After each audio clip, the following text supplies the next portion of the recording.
In today's video, I'll show you how to change the quality on HBO Max. First, open your browser and go to the official HBO Max website. Make sure you're logged into your account. Once on the homepage, click on your profile picture and select subscription.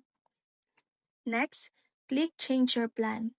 If you're on the standard plan, your videos will only available in full HD resolution.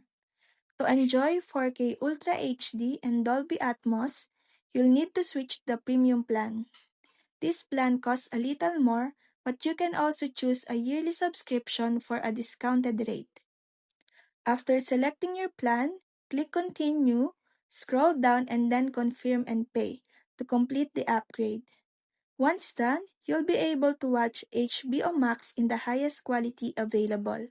And that's it. That's how you change the quality on HBO Max.